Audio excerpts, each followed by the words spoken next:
Everyone saw it happen. A hard, humiliating hit across her face, but Noon dared to move because the man who did it wore a chest full of medals. And the woman he struck. She wasn't supposed hit back. Before I tell you what happened next, tell me in the comments where you're watching from. I love knowing who's listening. The crowd froze in the middle of the dusty parade ground. The morning ceremony had just ended. Soldiers still in formation, brass instruments glinting under the sun. General Marcus Hale, towering, decorated, every inch the image off command, had lost his temper. The young female officer beside him, Corporal Dana Reeves, had accidentally spilled a few drops of coffee on his uniform while handing him a report. His elbow came fast, a cold, violent swing meant to humiliate, not harm, but the sound of it echoed, sharp as a gunshot. Dana staggered back, hand to her cheek. Noon spoke. The air hung thick with fear and disbelief. The general's voice sliced through it.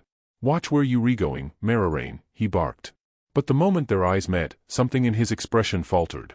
Because Dana didn't look away. She didn't flinch. She stood tall. A quiet, unshakable calm behind the pain. Whispers rippled through the ranks. Someone muttered, "That's Reeves. She's the one from Kandahar." Another added, "The one who carried 3 men out under fire."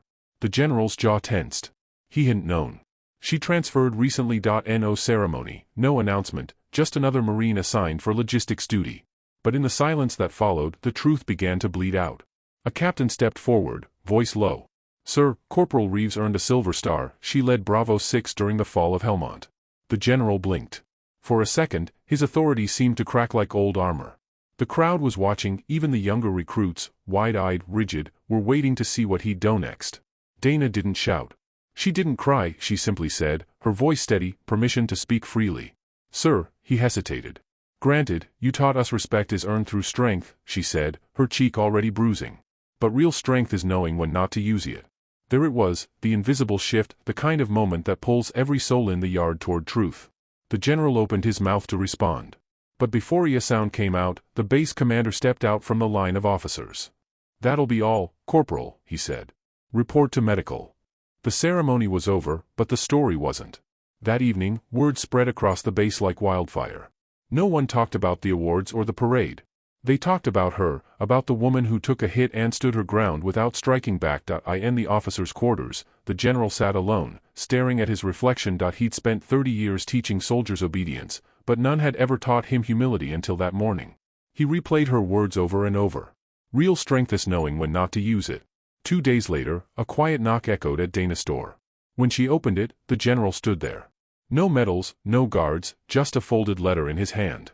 His voice was heavy, but honest. "I was wrong, Marine," he said. "You showed mesamething the field never could." He handed her a new set of orders, a promotion, and beneath it, a handwritten note for courage under restraint. Dana looked at him for a long moment. "Thank you, sir," she said. "But I didn't do it for rank." He nodded. "I know." The next morning, when she stepped out for inspection, the same soldiers who'd watched her humiliation now stood at attention. One by one, they saluted. Not because she outranked them, but because she'd earned something deeper. Respect, because strength isn't the loudest in the room.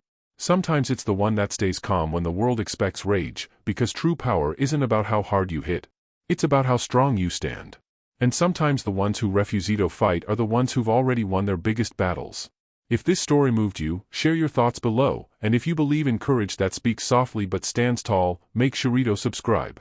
More untold stories are coming soon, right?